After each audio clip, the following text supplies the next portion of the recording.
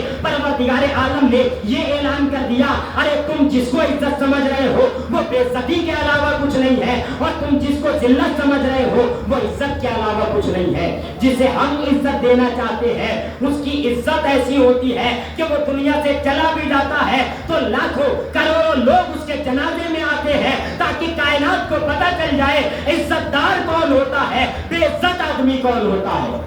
ساری کائنات کو آج پتہ لگ گیا کہ عزت دار کیسے ہوتے ہیں، اور وہ لوگ جو اپنے آپ تعریف کرتے ہیں وہ کیسے ہوتے ہیں۔ خداوند عالم نے قرآن کریم میں کہا کہ ساری عزت وللہ العزت، کہ اللہ کے لیے عزت ہے، وللرسول، رسول کے لیے عزت ہے، وللمؤمنین، اور مومنین کے لیے عزت ہے۔ عزت پروردگار عالم کے پاس ہے، اب جسے وہ چاہے گا عزت عطا کر دے گا، جسے اللہ کا رسول چاہے گا اسے عزت عطا کر دے گا، جسے مومنین چاہیں گے اسے عزت مل جائے گی۔ لہذا اگر عزت چاہنی ہے تو اللہ کا ہونا پڑے گا، عزت چاہنی ہے تو رسول اللہ کا ہونا پڑے گا، اور عزت چاہنی ہے تو مومنین کا ہونا پڑے گا، اور مومنین سے پہلے امیر المومنین کا بننا پڑے گا، تب جا کر کے عزت ملے گی۔ اگر صرف مومنین کے درمیان رہے، امیر المومنین کو چھوڑ دیا تو مومنین تمہیں چھوڑ دیں گے۔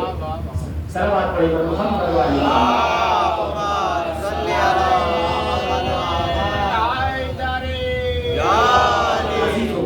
عزت وہ ہے جو پروردگار عالم نے ایسی عزت دی کہ یزید سمجھ رہا تھا کہ آج مجھے عزت مل گئی، میں عزت پا گیا، میں بڑا اچھا ہو گیا، مگر عزیزوں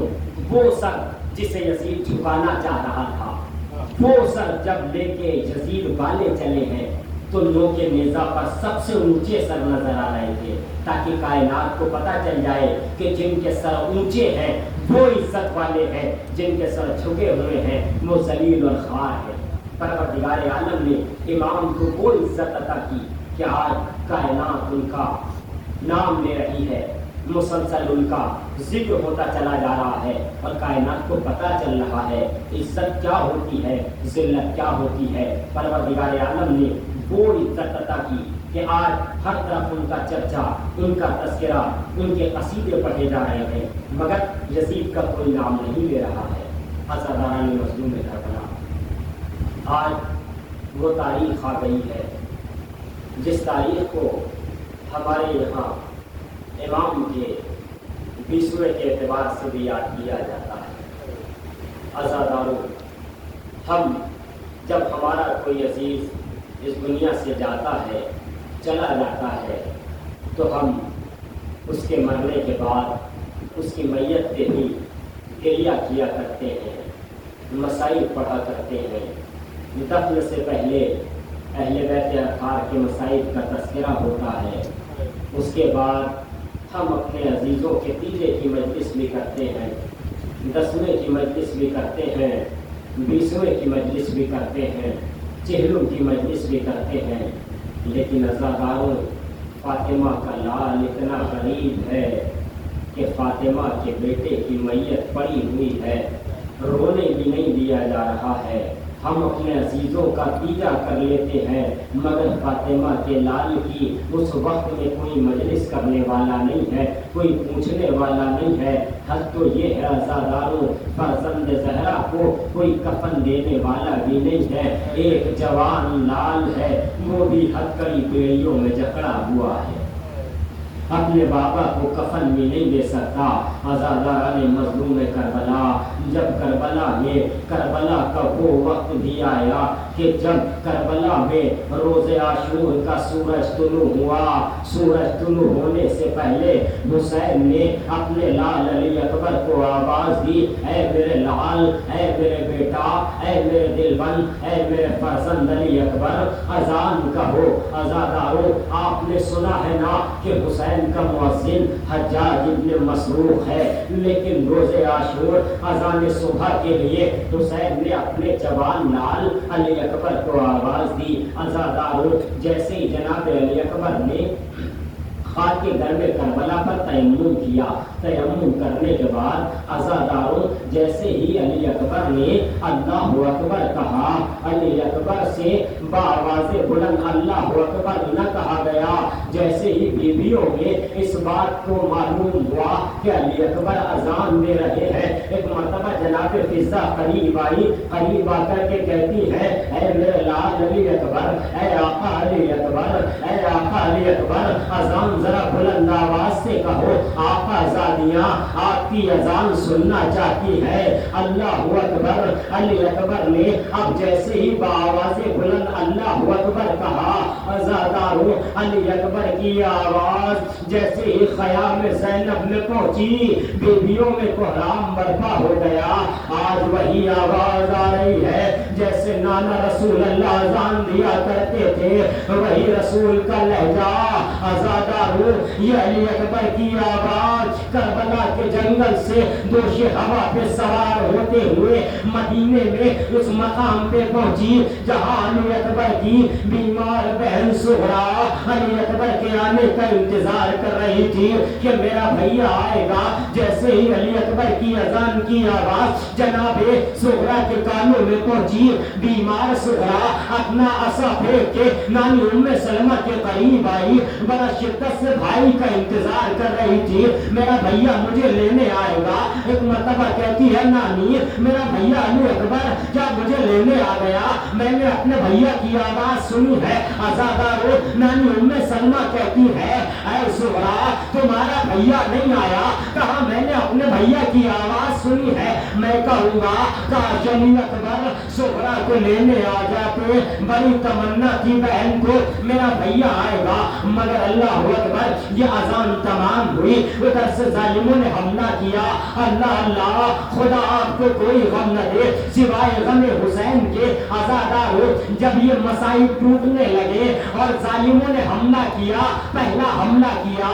اصحاب کی شہادت ہوئی، پھر حملے پہ حملہ کرتے جا رہے ہیں، انصار کی شہادت ہوتی چلی جاتی ہے. اب آخر میں کوئی نہ بچا، فاطمہ کا اکیلا لال میدان میں کھڑا ہوا، آواز دے رہا ہے، حل من ناصر ینصرنا،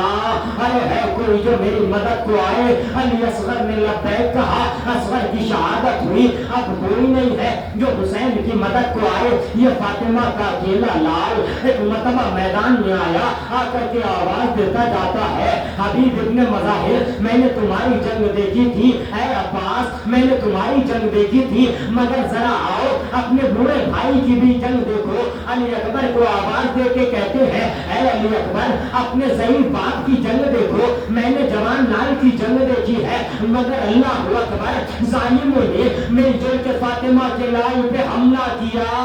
حملہ ہونا تھا. عزادارو، جب ایک ساتھ ظالموں نے ہمارے آقا حسین پر حملہ کیا، عزادارو ایک آواز آئی، بس اے حسین بس، حسین اپنی تلوار کو نیام میں رکھ لو. میرے آقا نے تلوار کو نیام میں رکھا. ایک ساتھ ظالموں کا ہجوم ٹوٹا، کوئی نیزہ مارتا ہے، کوئی تلوار مارتا ہے. ارے جس کے پاس کچھ نہ تھا وہ خاک گھر میں کربلا حسین پہ پھینک رہا تھا. ایک آواز فضا میں بلند ہوئی، الا قتل الحسین بکربلا، الا ذبح الحسین بکربلا، وسيعلم الذين ظلموا أي منقلب ينقلبون. إنا لله وإنا إليه راجعون. مات الحسين.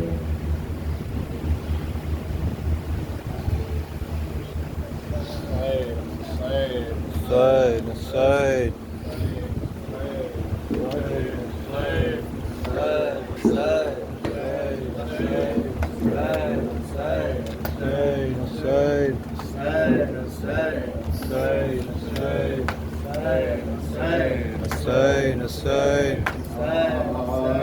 میرا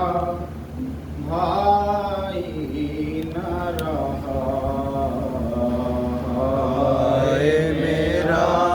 بھائی نہ رہا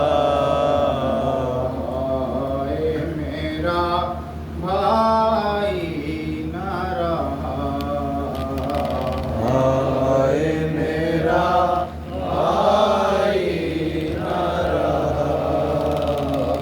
کرتی تھی زینب رن میں بکا میرا بھائی نہ رہا میرا بھائی نہ رہا چھوٹ گئے مجھ سے گود کے پالے چھوٹ گئے مجھ سے گود کے پالے مر گئے رن میں گیسوں والے مر گئے رن میں گیسوں والے مجھ کو بھی ماتا جائے خدا میرا بھائی